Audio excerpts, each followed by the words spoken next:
ring rust. Dominick Cruz has been out for 3 years. Does ring rust matter? Now, if you ask anybody else in the world, and they don't have to be a competitive athlete who's tried to do this, you can ask a fan who sat back and observed this. You can ask a trainer who's tried to bring somebody out after 3 years. You can ask promoters who have booked fights, media members that have covered fights. If somebody sits on their ass for 3 years, yes, ring rust is a really real thing.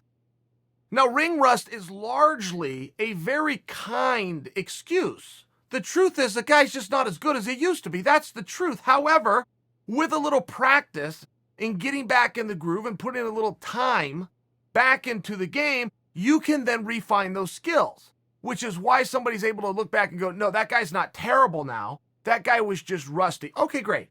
It's a very nice way of covering one of your favorite fighters' poor performance. But where that becomes a problem with Dominick Cruz is Dominick is the most vocal guy in history to refuse and reject the idea and premise and excuse of ring rust. He used himself as the guinea pig. He sat out for 3.5 years, had 3 ACL surgeries, came back, fought the number 9 guy in the world. I can't remember the gentleman's name. Japanese fighter who was on a run. And he was supposed to run through Dominick. This was supposed to be the guy's big coming out moment. Dominick beat him in 22 seconds. Sat out for 3.5 years, comes back, beats a number 9 guy who many believe to be the future of the division, the future face of the division. I can't remember the guy's name. I don't mean there's a knock on the guy. That's just what Dominick did. So now he's facing 3 years as opposed to 3.5. So now that we have all the pieces and the logic, you form a decision. Is ring rust a real thing? Before you say it, yes, I'm thinking it too. At some point, Father Time will just bite you in the ass. Dominick might have done that in his earlier years. Now he is in his 30s. Can he do it again? Well, we don't know. In all fairness, it is a question, but you're now questioning a guy who's already done something worse, which was 3.5. 3.5 years out, come back, goes on a streak, grabs the championship of the world. It's very interesting in that regard. Now, that's before we get into the X's and O's of the fight. I think it's also a fair question to just ask everybody, hey, do you like this fight more for Henry? Henry versus Dom, are you more excited to see that than you were Henry versus Aldo? Aldo is likely to not get that opportunity back. There was a lot of things that fell into the right places for Aldo. And I was a supporter of that fight, but I realized I was on third base wearing a catcher's mitt. Most people did not agree with me. They were talking about the Peter Youngs and the Corey Sandhagens. I got no problem with any of that. Those are great talks to be having. But the X's and O's of this fight are a little bit more complex. You can talk about Henry in that Olympic championship all you want. He does not use his wrestling skills that much. He is not as refusal to use them as, say, a Yoel Romero. Henry would like to use them. Henry does like to be on top. He just has some other skills. He also keeps range.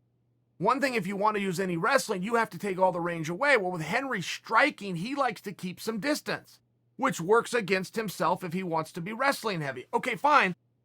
I just want to offer for you, before you say Henry's going to throw Dom down, get on top of him, and beat him up for 5 rounds, Henry doesn't do that to a lot of guys, and Dom has never had that happen to him.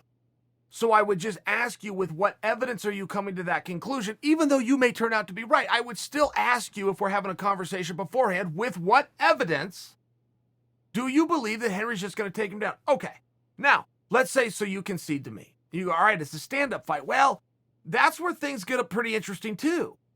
I don't know that Henry has had much of a striking deficit with anybody. I think in the first fight he had, or the only fight he had, with Joe Benavidez, it was largely stand-up. I think in the first contest where he had problems with Demetrius Johnson, it was largely stand-up. I understand those things. But Dominick Cruz, to argue the other side of the coin, has only lost one stand-up battle of his life. The only fight Dominick Cruz has ever lost that was because of what happened on the feet was to Cody Garbrandt. I don't know with what evidence you could come in and say that Henry is going to go pick Dominick apart, unless you just watch that fight and you want to hang your hat on that.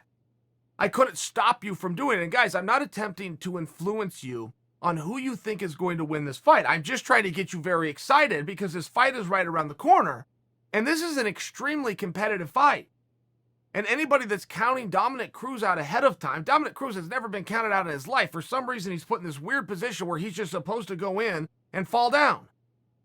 He hasn't fallen down for anybody in his life. I would come back to my question to you: with what evidence, historically speaking, history being our greatest trajectory for the future, with what evidence? You pick Henry if you want. You pick Dominick if you want.